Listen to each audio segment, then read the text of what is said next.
All right, guys. So this is going to be for day 31. As far as lesson 31, it is in the towards the end of our biochemistry unit. It's going to be the introduction to enzymes and the pH foldable, which I know was on day 30, but I forgot to give you the actual foldable sheet to do on paper. All right, so it is for the 30th of November and the 1st of December. As we begin, I do have our quick mindfulness piece here, where if we can go ahead and watch.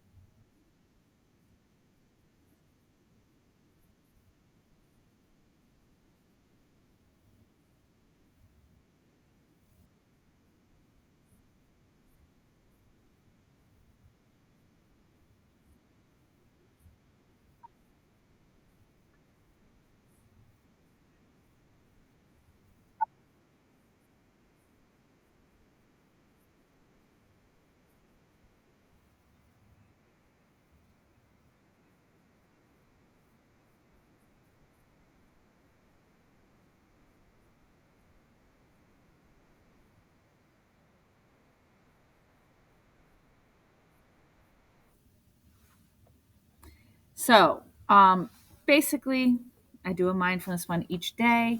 The breathing one does help regulate. Actually, it helps increase our oxygen, it helps our neurotransmitters regulate, and it allows for the fluctuations in neurotransmitters. And from those neurotransmitters, we get our emotions. It allows them to level out a little bit. Our next one here is just move the dot to how you are feeling today, taking a moment and trying to analyze that each day just for a second of where are we at really does kind of help. It allows you to track over time. How are we doing and what are some things we can do to mitigate that? Now, every day, you guys know this, you get the emails, you hear the announcements. We're supposed to be in uniform, have our ID. You're not supposed to have solid backpacks, and you're not supposed to have the hoods or hats on your head. Now, this is where we are at, and I do want to make sure we're kind of aware of this. This has been kind of roughly our sequence of what we have done. Quarter two, I have been able to have stuff out to you each time. And so I am kind of holding to this. At any of these points, you can go back, fix, revise, resubmit on Canvas. If the Canvas assignment gets locked, just let me know because after a certain amount of time they do lock, and I can reopen it. So we have today is the introduction to enzymes. We then have our enzyme foldable, which will be next class. And then I'm going to have you guys do a gizmo lab and modeling on enzymes. And then we have our quiz on biochemistry. So here is the pH foldable. So for the pH foldable, what you're going to want to do is on our paper. So on our paper, it's going to look like this here, okay? What you're going to want to do is you basically want to fill in so that it matches what's on the screen here. Now, the foldable part is you're going to fold the two sides in and we write the lowercase p with percent and an uppercase H hydrogen. This is our foldable for our pH. Now, guys, you are going to want to hold on to your foldables. These are your study guide. So our study guide, as we go through, you're allowed to use them on the quiz.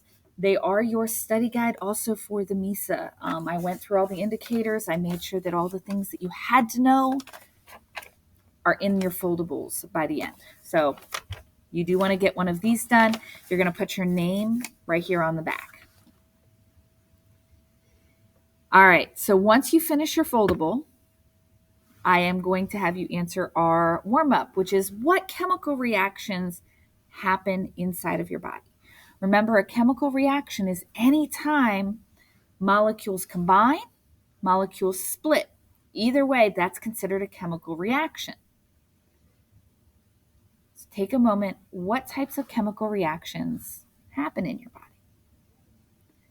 Right. So we often have ones that students think of are things like digestion, right? So we're breaking down our food, absolutely a chemical reaction. We also have the chemical reactions of cellular respiration, right? When we take in our oxygen, the oxygen gets used up and we release carbon dioxide. That's a reaction. But we also have chemical reactions of just like movement, right? Our muscles contracting is a chemical reaction happening within those muscles and the calcium channels. Every single thing that your body does is done with chemical reactions. Our neurotransmitters in our brain, right? Those neurotransmitters get released from one neuron, they float across the synapse, and then they bind to a receptor structure on the other neuron. That's a chemical reaction. That binding is a combining or breaking of different molecules. So there's a ton of chemical reactions happening in your body. Actually, thousands and thousands of them every second of every day. So here is the kind of notes, the key ideas piece. So enzymes are a special kind of protein. So we did our macromolecule foldable. We talked about how we had those 4 macromolecules and protein was one of them, right? Proteins were made of amino acids. We use them for structure of our body. So the enzymes are a protein catalyst. Now, a catalyst is something that doesn't get used up. The analogy I'm going to use is like a cupcake pan, right? You need a cupcake pan to make cupcakes, but you don't need more than one cupcake pan, right? It doesn't get used up. It's not like the actual cupcake there, but you need the pan for it to turn out right. So it doesn't get used up. Now, every single enzyme is very specific. It only does one reaction. So that's it. It can only do one thing. So just like if I have a cupcake can, it's only going to make cupcake shapes, right? If I wanted to make heart-shaped cakes, I would need a different pan. If I wanted to make snowman-shaped cakes, I would need a different pan. So it does only one thing. Because that active site fits only one substrate. So only one thing fits in, just like in a cupcake pan, right? It's the cupcake shape. It's that little small circle shape. It's not going to have a different shape, right? If it was a different shape, it's a different pan. Now, it is a catalyst. It's something that speeds the reaction up. And the way it does this is it lowers how much energy it needs to start. So if I'm trying to make a reaction happen, right? A lot of times it doesn't happen instantaneously. If you've ever lit a candle, you know you have to like hold the flame on the wick for a few minutes or a few seconds there before it gets hot enough to actually light. The catalyst makes things go faster. An analogy here. All right. So the analogy here would be like if I put really good wheels on the bottom of something heavy, right? If you've ever had to move like a refrigerator or a big cabinet, right? If they don't have wheels on them, it takes a lot of energy to get it going, right? It still takes energy to keep it moving, but to just get it to move in the first place because of inertia, it takes a ton of energy to just get it started. Catalysts speed that first little push up, right? It's kind of like having wheels on the bottom, right? So it speeds up, it lowers how much energy you need to get it started.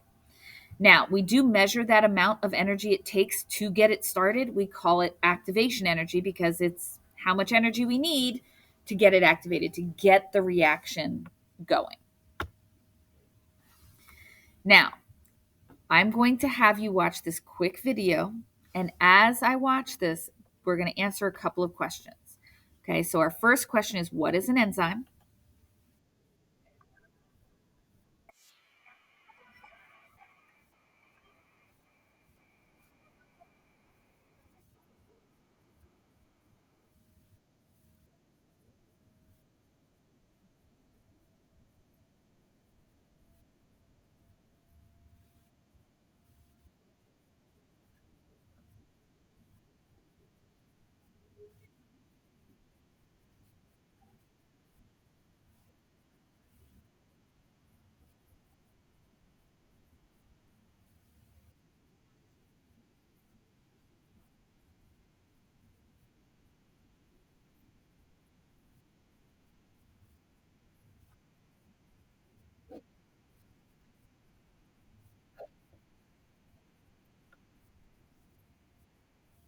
So, what is an enzyme? It's going to be a protein. It's a type of protein. Now, our next piece here is going to be, what do the enzymes do? I'm going to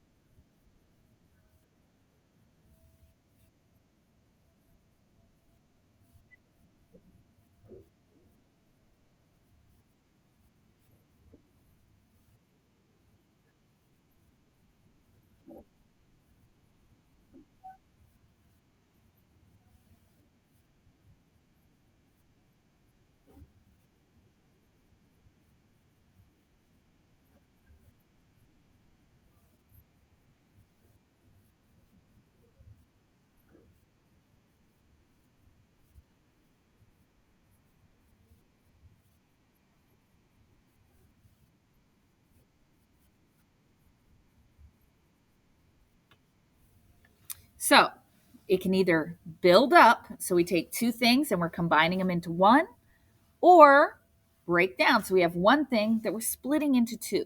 That's the main thing that enzymes do, is they literally are this structure that holds on to this other molecule and either has two pieces that it's smashing together so they'll join, or holds on to the bigger piece and is pulling it so that it will split apart.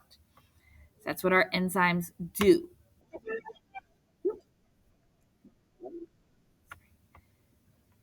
Next. Now, what is affecting our enzymes?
All right, guys. So, what affects enzymes? There are two big things. So, it's temperature and pH. Temperature, basically, if it gets too cold, the molecules aren't moving around. It's not breaking anything down or building anything up because it's not moving. Heat causes it to melt. And once it's melted, it doesn't have the right shape. It can't do its job anymore. Now, for pH, pH is a little trickier. Remember, last class and when you did your foldable earlier, pH is the charges. Well, there's not a like little tiny workshop inside of you building the proteins, right? The reason why proteins fold up into those kind of cool shapes is because of charges. Opposite charges attract. So the positive and negatives, they snap together and it folds up kind of like origami into this shape. Well, if we put it in the wrong pH, what happens is it's kind of like if I had an origami and I started shaking it, right? Or I had to fold all of the folds to go the other direction. It doesn't make the same shape anymore. And what makes enzyme work is their actual shape. And so the wrong pH distorts or denatures that shape because it's bending it the wrong way because, well, now there's a different charge around it. And so instead of it attaching this negative attaching to this positive, it might be trying to attach to one in its environment instead. No. Next slide. All right, so now we're going to go through a couple ones that are a little bit of critical reading, introducing enzymes. So lysosomes are responsible of breaking down food molecules into even smaller molecules that the cell can use for energy. They also help break down waste and old organelle parts in the cell. So what is that function of the lysosome? So we're going to find this piece here right up at the top. So it's responsible for breaking down those food molecules. They also break down waste and old organelle parts. So basically, they break stuff down for the cell that the cell needs.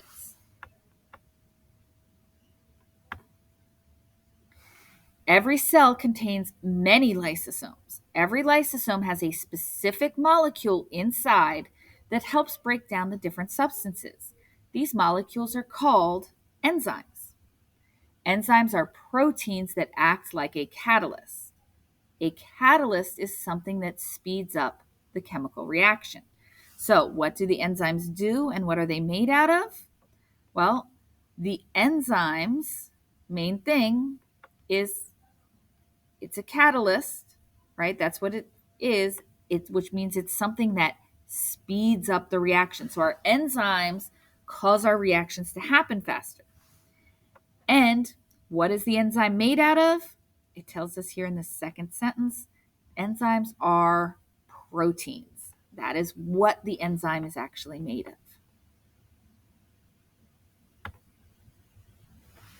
Now, all enzymes have the ending of ASE on their name. You can usually tell what they break down by looking at the first part of their name. For example, lactase breaks down lactose, the sugar found in milk. So I want you to look at these words and decide what kind of molecule, and I'm going to tell you it's one of our 4 macromolecules. If you look at your macromolecule foldable, right, we had nucleic acids, proteins, lipids, and carbohydrates. What type of molecule do the following enzymes probably break down? So we have lipase. So ASE was telling us it's an enzyme, and so it's something that starts with the LIP. Our other one here is our protease. ASE is telling us it's an enzyme, and so it's something that begins with PROTE. Okay, what molecule might that be? Now, all chemical reactions do need a little bit of energy. Again, this is that activation energy, the one to get it started. Some don't mean a lot of energy, others need a ton of energy. If we need a lot of activation energy, it's going to be hard for that reaction to happen spontaneously. So, living things have enzymes to speed stuff up. Most of the energy, right, that we need to get it started, if we have those enzymes there, we don't need as much. We only need a little bit of energy to get that chain reaction going, to get the reaction to start. So we have 2 lines here. We have a blue line and the red line. I would like you to get the yellow and trace the line that you think would represent the reaction that involves the enzyme. And remember, enzyme's job is to lower the activation energy. So which one of these lines has a lower activation energy? You want to trace it in yellow. Now, our enzymes speed up reactions by holding our molecules in place while they are snapping together or while they're splitting apart. At the beginning of the reaction, the enzyme binds or attaches, it holds on to that specific molecule. We call that molecule a substrate. The specific spot on the enzyme that's going to hold that substrate is the active site. That's the part that's going to be active. It's going to be doing the stuff on the substrate. As long as the enzyme is in a good shape and it can fit that substrate, it lets that substrate either snap together or pull apart easier. Okay. If you use the analogy of like your hands being the active site, it'd be like snapping together Legos or pulling apart Legos, right?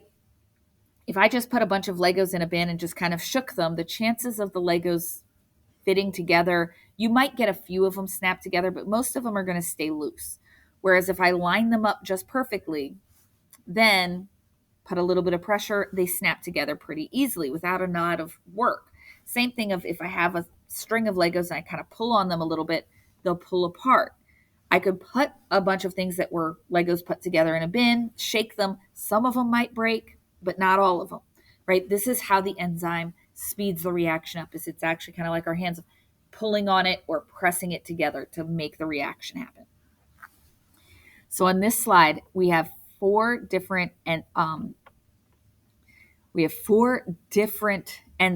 one that looks like a starburst, a rhombus, a plus sign, and a kind of stretched oval. Of those four enzymes, which one would this substrate match? So remember, our enzyme and substrate, kind of like in the example over here, have to have a matching shape.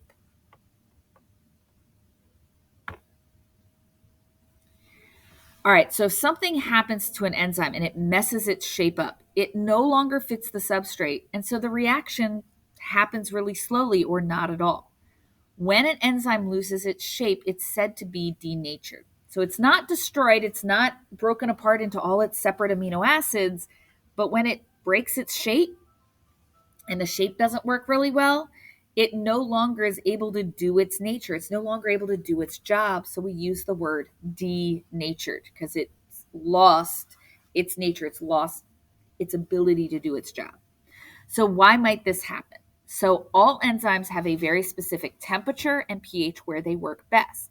If the temperature gets too high or low, or if the pH gets off, the enzyme denatures. Okay, so the two things that can cause that enzyme to denature is the wrong temperature and the wrong pH. Now, guys, that doesn't mean that every enzyme has to be at like a neutral pH, right? The enzymes in our stomach want a really low pH. They want to be in an acid. The enzymes that are in your lower intestine, they want a really high pH, right? Because your lower intestine has a lot of bases to neutralize the acid from your stomach, right? The organisms that live in like hot springs, they're going to be able to deal with really high temperatures, but like the enzymes of like penguins, they're going to deal with a lot lower temperatures and probably mess up when they get to like temperatures of like 80 because, well, they're used to being in the cold all the time, right? So our enzymes have very specific temperatures and pHs, and as long as you don't change them, they work fine. But they are in all temperatures and all pHs, just not all the same kind of enzyme. So our exit ticket today is a mini math problem. I know it's not math class, but it is one that oftentimes in biology we're dealing with living things. And living things don't always give us nice, neat numbers. They don't let us measure them at exactly the right times. So if an enzyme was able to make 16 milligrams of a product every 8 seconds, what would be the reaction's rate? So our rate should be listed in milligrams per second. Okay, that's how we like to do our rates. But sometimes, well, we can't measure the amount that comes out every single second. But when we get a measurable amount, we can measure how much that is, and we do division to figure out how many per second. So if we look at this problem, we would want to take that 16 milligrams and divide it by the 8 seconds, right? So that gives us our unit of milligrams per second. And then you want to do that math of 16 divided by 8 to find out how many milligrams per second the reaction rate would be. All right, guys, that was it for our lesson 31.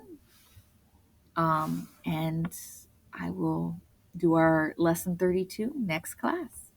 Take care.